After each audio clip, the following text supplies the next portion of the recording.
کائان نے اپنے سورسز استعمال کر کے شرمین کے بیٹے کو بازیاب کروا لیا تھا اور اب وہ پانی کے راز سے شرمین کو یہاں سے بھیجنے کا انتظام بھی کر چکا تھا۔ شرمین کو محفوظ جگہ پر پہنچا کر وہ گھر آیا، خاموشی سے اندر داخل ہوا۔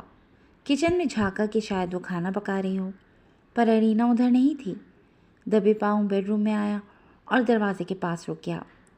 سامنے اس کی دھڑکنوں کا سامان تھا۔ جج یور آنر، ارینا کائان سادی نہایت بے چینی سے کمرے میں ٹہل رہی تھی۔ اس کی سبز آنکھوں میں ایک الجھن تھی، ایک خوف تھا، اداسی سی تھی۔ شاید نہیں، یقیناً پریسا کو کھو دینے کا خوف اس کو بری طرح سے متاثر کر رہا تھا۔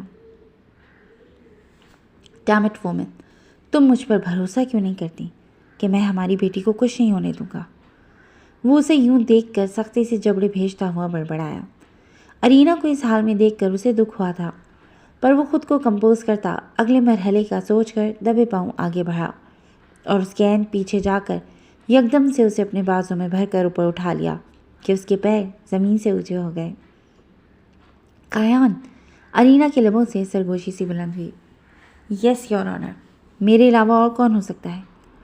نرمی سے بولتا ہوا اسے اپنے بازوں میں بھرے وہ بستر کے پاس لایا اور اسے بیڈ پر بٹھا کر قالین پر دوزانو بیٹھ کر اس کے گھٹنوں پر اپنے ہاتھ رکھ کر اس کی سرخ ڈوروں سے مزین سبز آنکھوں کو بنا کچھ کہے سنجیدگی سے دیکھنے لگا۔ پیر کو ہر صورت مجھے فیصلہ سنانا ہے۔ میری سمجھ میں نہیں آ رہا کہ میں کیا کروں۔ کیا اپنی بیٹی کی خاطر انصاف کی دھجیاں اڑا دوں؟ اس قاتل، دہشت گرد، اسمگلر، ہر طرح کے جرم میں ملوث باشو دادا کو باعزت بری کر دوں؟ میرا ضمیر مجھے اس کی اجازت نہیں دے رہا۔ میں کیا کروں؟ وہ چند لمحوں کی خاموشی کے بعد بے بسی سے بولتی ہوئی اپنی دونوں مٹھیوں میں سر کو تھام گئی۔ اگر میں نے اس ظالم کو رہا کر دیا تو میری بچی تو بچ جائے گی، مگر نہ جانے وہ کتنے اور معصوم بچوں کا، بے گناہ انسانوں کا خون کرے گا۔ میں ایسا کیسے کر سکتی ہوں اپنی بچی کو بچانے کے لیے؟ باشو دادا جیسے خونخوار درندے کو باعزت بری کیسے کروا سکتی ہوں؟ وہ ہذیانی ہو رہی تھی۔ قلب کائان، وہ بلا کے پرتپش لہجے میں بولتا ہوا اس کے کندھوں پر ہاتھ رکھتا اچک کر تھوڑا اوپر ہوا اور ارینا کی نازک سی گردن کے پاس اپنی ناک لے جا کر اس نے ایک گہرا سانس بھرا۔ یہ کیا کر رہے ہو؟ وہ پیچھے کھسکی تو کائان نے اس کے کندھوں پر ہاتھ رکھ کر اس کی سبز آنکھوں میں جھانکا۔ آئی وانٹ یو قلب کائان رائٹ ناؤ، قطعی لہجے میں بولتا ہوا اس کے بالوں میں منہ چھپا کر وہ اسے اپنی باہوں میں بھر چکا تھا۔ کائان، ارینا نے اس کے بالوں میں ہاتھ رکھ کر اس کا سر اوپر کرنا چاہا۔ فار گاڈ سیک کائان، میں اتنی پریشان ہوں اور تم… شش۔ کائان نے اس کے لبوں پر اپنی انگلی رکھی اور اس کا دوپٹہ اتار کر ایک سائڈ پر رکھا۔ سب بھول جاؤ، یہ جو لمحے ہمیں ملے ہیں، بس ان لمحوں میں مجھے جی لینے دو، پھر نہ جانے یہ وقت، یہ لمحے ہمیں میسر ہوں یا نہ ہوں، کچھ دیر کے لیے سب بھول کر صرف میری ہو جاؤ یور آنر۔ اسے چپ کراتا وہ کھڑا ہوا اور اپنی شرٹ ایک سائڈ پر رکھی اور پلٹ کر کمرے کے لائٹس آف کر کے وہ اس کے پاس آیا اور کسی گھنیرے بادل کی طرح اس پر چھا گیا۔ کمرے میں بھاری دبیز پڑتے تھے، اس کے باوجود باہر سے ہلکی ہلکی دن کی روشنی کمرے میں چھن کر آ رہی تھی، جس میں کائان کے چہرے پر موجود زخم کا لمبا نشان ارینا کو صاف نظر آ رہا تھا۔ یہ نشان کائان سادی کی پہچان تھا، اس لیے بنا سوچے سمجھے اس نے آہستگی سے اپنی گردن اٹھا کر اپنے لب کائان کے زخم کے نشان پر رکھے اور اپنی مخروطی انگلیاں اس کے فوجی کٹ مگر گھنے بالوں میں پھنسا دیں۔ او گاڈ، وہ زور سے کہہ رہا۔ سو ڈیم گڈ، تو مجھے مار دو گی اور نا؟ کائان اس کے لمس پر پرسکون ہوتا اس کے وجود میں کھوتا ہوا اپنی آنکھیں بند کر گیا تھا۔ چند لمحے ان دونوں کے درمیان آ ٹھہرے تھے جنہیں کائان بڑے حق سے چرا رہا تھا۔ رات کا نہ جانے کون سا پہر تھا جب ارینا الوی کی آنکھ کھلی۔ ایک نامانوسیت کا سا احساس تھا۔ اس نے چاروں طرف دیکھا، اندھیرا چھایا ہوا تھا۔ اس سے یاد آیا کہ کس طرح کائان نے اسے اپنی شدتوں سے بے حال کر دیا تھا۔ وہ کب سوئی اسے پتہ ہی نہیں چلا۔ کوہنی کے بل اٹھتے ہوئے تھوڑا اچک کر اس نے اپنے برابر لیٹے ہوئے کائان کو دیکھا، جس کا ایک ہاتھ ابھی بھی ارینا کے گرد سختی سے لپٹا ہوا تھا۔ وہ گہری نیند سو رہا تھا۔ اس کے چہرے پر ایک سکون سا چھایا ہوا تھا اور منہ تھوڑا سا کھلا ہوا تھا۔ وہ بنا پلک جھپکے اس کے چہرے کو پڑھ رہی تھی، اسے غور سے دیکھ رہی تھی۔ جب اسے احساس ہوا کہ ماحول شناسا نہیں ہے، کچھ عجیب سا ہے، اس نے بلینکٹ، تکیے اور چادر کو دیکھا۔ یہ اس کا بیڈ تو نہیں تھا، نہ ہی اس کا کمرہ تھا۔ کایان، کایان اٹھو! ارینا نے آواز لگائی تو کایان نے اپنی آنکھیں کھول کر خود کو جگاتی ہوئی ارینا کو دیکھا اور پھر اس کی گردن میں ہاتھ ڈال کر اسے اپنی طرف کھینچ کر نرمی سے اس کے ماتھے پر اپنے لب رکھے۔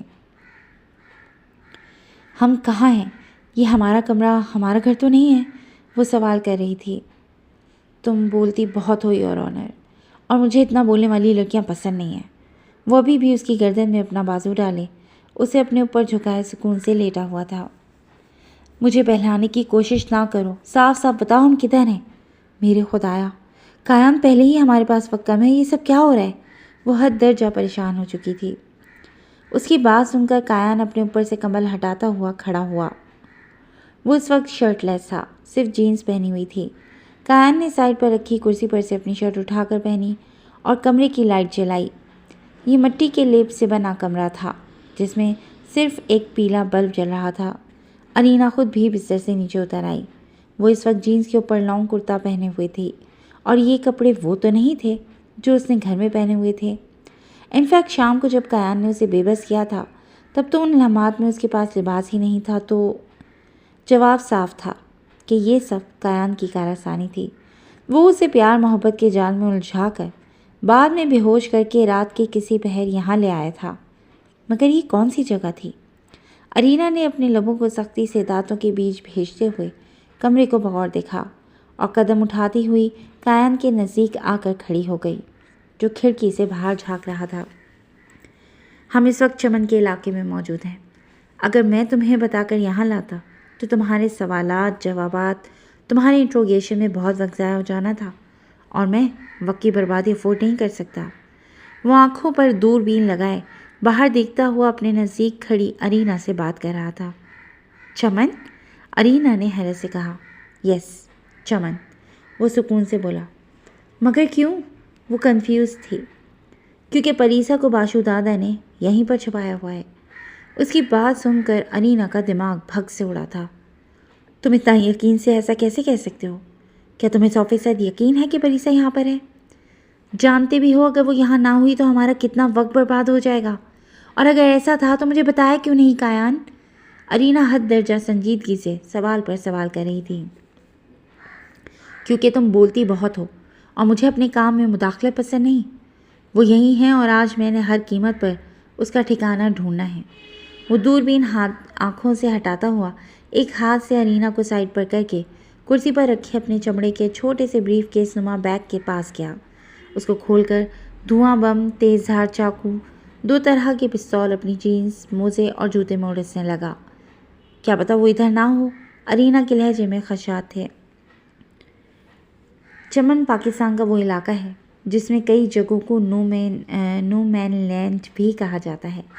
یہاں قانون کام نہیں کرتا۔ اس سے اچھی جگہ بھلا کون سی ہوگی گمشدہ لوگوں کو چھپانے کی؟ ویسے بھی تمہاری تسلی کے لیے بتا دو کہ باشو دادا کا ایک خاص آدمی شفقت کالیا اسی دن سے غائب ہے جس دن سے پریسا مسنگ ہوئی ہے، اور اسے اسی علاقے میں ٹریس کیا گیا ہے۔ کایان نے مصروف انداز میں اسے مناسب حد تک ڈیٹیلز دیں۔ کیا تمہیں لگتا ہے کہ وہ شفقت کالیا کا پریسا کی موجودگی میں ہاتھ ہے؟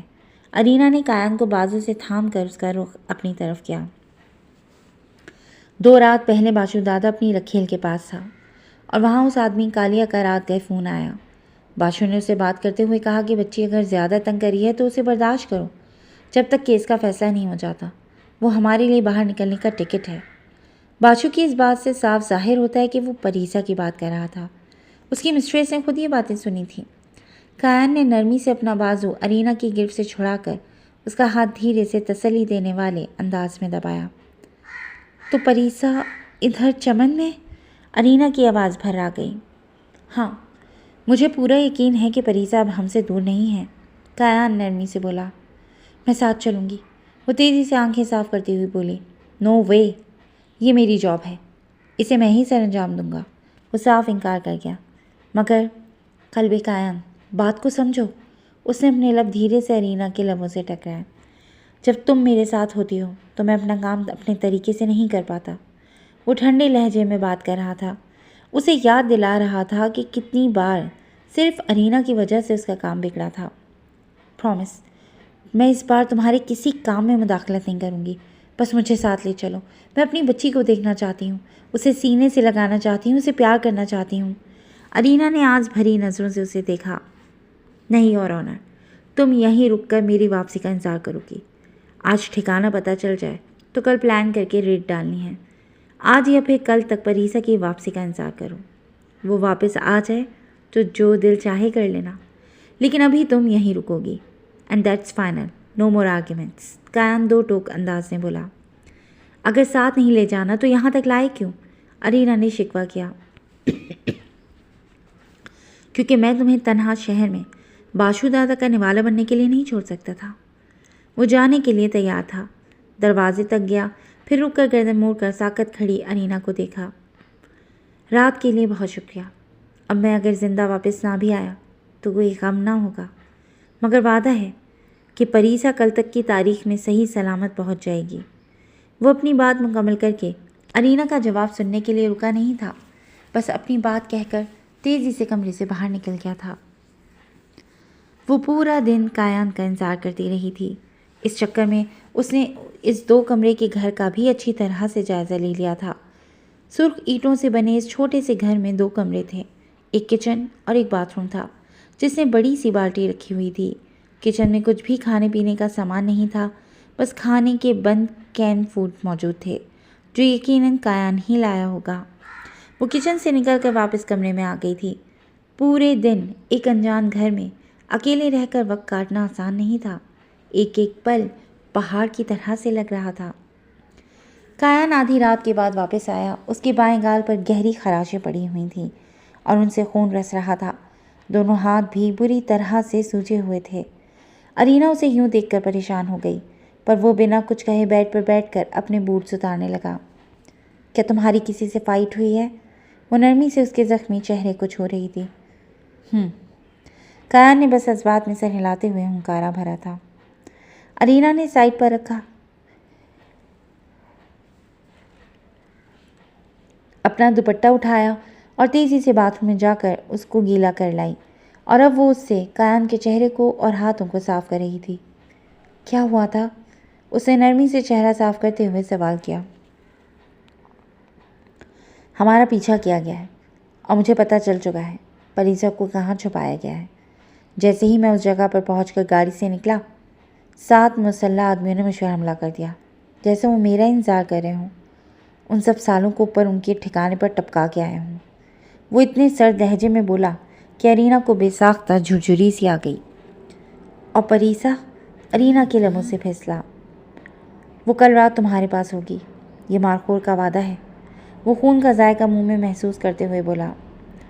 تمہیں اس وقت آرام کی ضرورت ہے، تم لیٹ جاؤ، میں کچھ کھانے کو لاتی ہوں۔ وہ اس کے پاس سے اٹھی۔ ٹھیک کہہ رہی ہو، مجھے آرام کی سخت ضرورت ہے۔ وہ گردن ہلاتا ہوا اسے اپنے پاس کھینچ گیا۔ میرا آرام تو تم ہو یور آنر۔ اس نے ارینا کو تھام کر اس کی گردن میں اپنا زخمی چہرہ چھپایا۔ تم اس وقت درد میں ہو، تکلیف میں ہو، کچھ تو رحم کرو اپنے حال پر۔ ارینا خفا ہوئی۔ جب سے تم سے ملا ہوں ہمیشہ ہی درد میں رہتا ہوں، خاص کر جب تم پاس ہوتی ہو تو درد بڑھ جاتا ہے۔ مجھے لگتا ہے تم نے مجھ پر کوئی جادو کر دیا ہے کہ میں اس درد سے باہر نکل نہیں پاتا جو برسوں پہلے تمہیں دیکھ کر میرے دل میں ہوا تھا، کہ میں تمہیں پا نہیں سکتا، میں تمہیں چھو نہیں سکتا، اور اب جب میں یہ سب کر چکا ہوں تو بھی مجھے یقین نہیں آتا کہ تم صرف میری ہو، تمہارا وقت صرف میرا ہے، یہ وجود صرف میرا ہے۔ وہ الجھا الجھا سا پہلی بار اس پر اپنی کیفیت عیاں کر رہا تھا۔ کایان پلیز، میں یہاں اتنی پریشان ہوں، میری تو سمجھ میں نہیں آ رہا کہ تم اپنا خیال کیوں نہیں رکھتے۔ دیکھو ذرا کتنی چوٹیں آئی ہیں، وہ خفا خفا سی پریشان لہجے میں بولی۔ کیوں رکھوں اپنا خیال؟ وہ ابرو اچکا کر سوال کر رہا تھا۔ اگر تمہیں کچھ ہو گیا تو میں کیا کروں گی؟ مجھے اب بیوہ نہیں ہونا کایان۔ وہ اس کی لہو لہان ادھڑی ہوئی حالت دیکھ کر پہلی بار پھوٹ پھوٹ کر رو پڑی۔ بھلے سے وہ کتنی بھی مضبوط اعصاب کی ہو،